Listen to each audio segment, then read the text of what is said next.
Greetings everyone and welcome to another STOCAST. Today I want to talk about legendary bundles. There's only been two so far, and when I say legendary I mean the annual ones. We're going to be getting a new one here pretty soon in 2022. But before we pontificate about what could possibly be in there, let's have a look back at the two we already have. And I have a bit of a history with these. You could pinpoint the moment where my channel really took off as when the first 10th anniversary legendary bundle came out, because I did a video about the blog post for it and I was so angry. It's pretty cringy now. It's still up. You could go find it if you want to.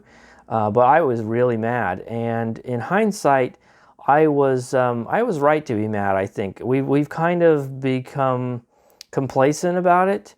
But one of the points I made in that video, I think I put "what the fuck" on the or WTF on the thumbnail, was that people were really anticipating something big for the 10th anniversary, and we thought it would be like a big sale or a giveaway or something like that. And we've had these event campaigns for a couple of years now too, where you've been able to get premium ships. But back then, at that time, we were still not that far removed from the big Gamma Vanguard pack, which was very affordable and excellent value for money, and still is, by the way, where we were just showered in new ships with amazing designs and everything.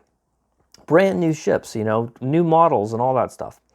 And it was a great price. And people were hoping, well, maybe they'll give us a Connie, maybe we can finally get a Connie and everything. And so the announcement came out, and it was the most expensive thing they had ever added to the game.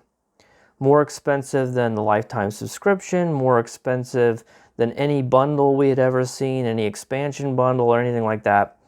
And it was a little bit confusing. I think I was confused and didn't quite understand. We all know what the deal is with legendary ships now, but at the time it was still a new concept. And the idea that you weren't getting a new console really rubbed me the wrong way, and I've complained about it over the years. I still complain about it. You get all the old consoles, right, and you get all the old traits, but in terms of actual new stuff, you get a new model or a new skin, which is good. But what do you get when you buy just like let's say they put a new ship in the store, C-store ship, they add it to the game, $30. That's baseline price, right? You get a new model. You get with a skin, you get a new trait, you get a new console, you potentially get new hangar pets and new experimental weapons. And we were getting, so that should be like the minimum, right? Like that's what you get with a new ship.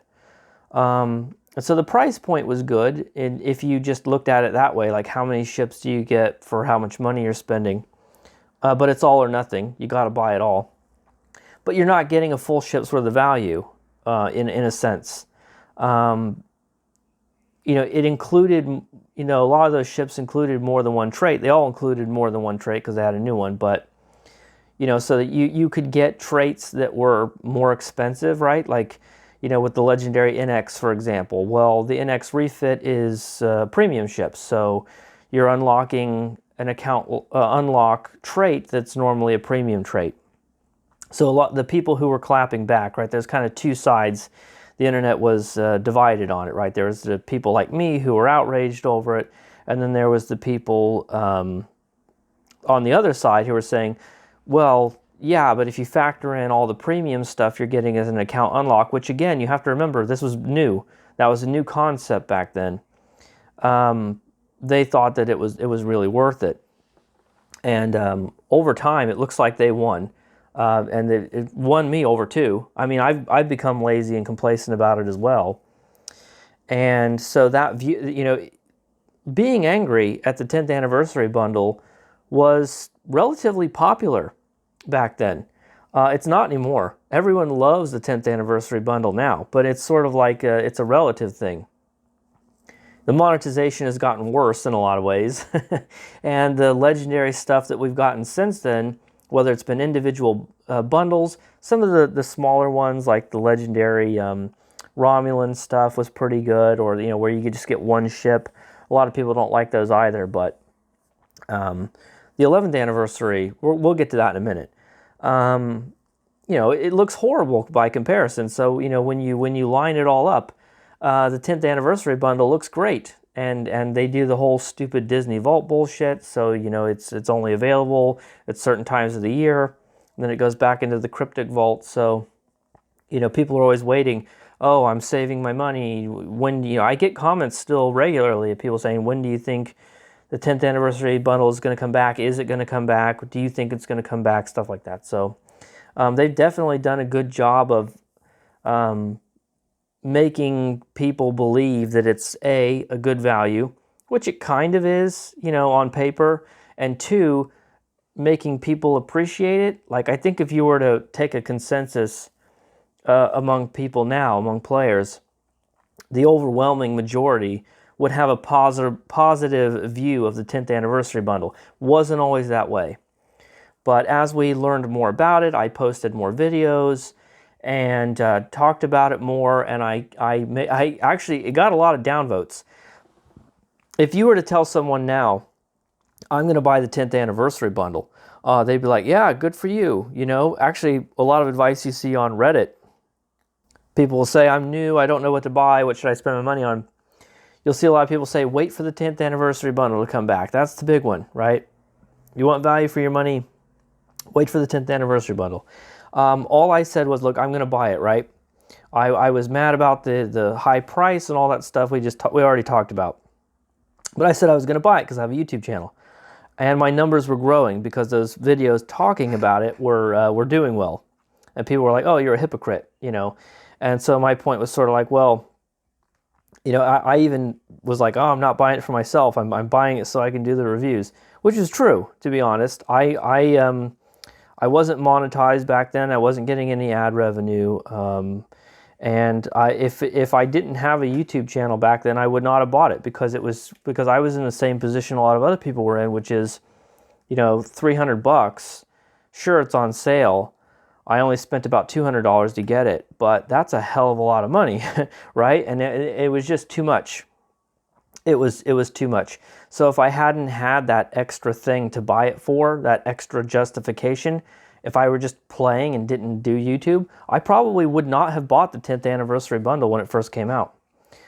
So how the times have changed, right? And so it's gone from this controversial thing that was a source of disappointment to some kind of weird, beloved thing in the community where everyone looks positively on it now. And then the 11th anniversary came out, and we were all kind of hoping that it would be a similar situation because the reputation of the 10th anniversary bundle had already recovered quite a bit, even in 1 year. So the 12th anniversary bundle gets announced, and you only get 4 ships.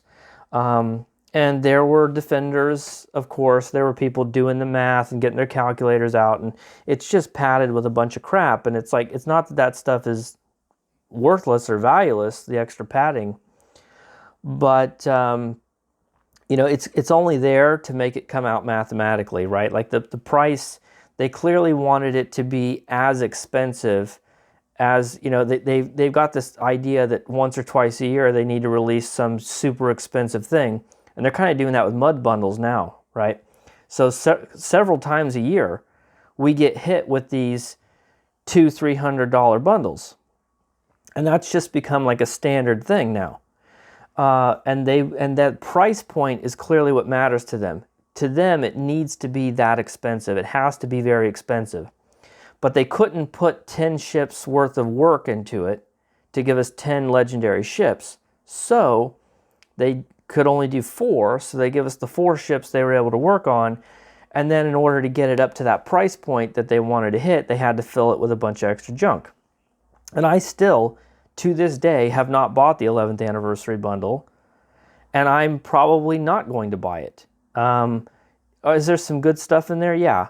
There's a lot of the padding stuff that I would actually be able to take advantage of and want? Yes. I refuse. I will not buy the 12th anniversary bundle. Even on sale, I think it's awful in my opinion, and It's a serious downgrade to the 10th anniversary bundle, which is how you get to the point where people praise the 10th anniversary one. You just release worse and worse stuff so the old stuff looks better. So the question now is, as I sit here nearly in December, and we've got another one coming up around the corner here in a little while for the 13th anniversary, what is that going to look like? Well, my hopes are not very high. I think it's going to be the same thing as the 12th anniversary. I don't think there's going to be very many ships in it. Maybe they'll find a way to squeeze a few more ships in there. I would think it's going to be like 4 or 5 ships again, and then it's going to be padded out with a bunch of extra stuff. So I just feel like the structure of it is going to be the same as the 12th anniversary. And so those ships, whatever ships it has, are going to have to be like insane. And part of me doesn't even want that, right? Like, nobody wants the super duper stuff to be in a really expensive pack, especially if it's filled with a bunch of junk.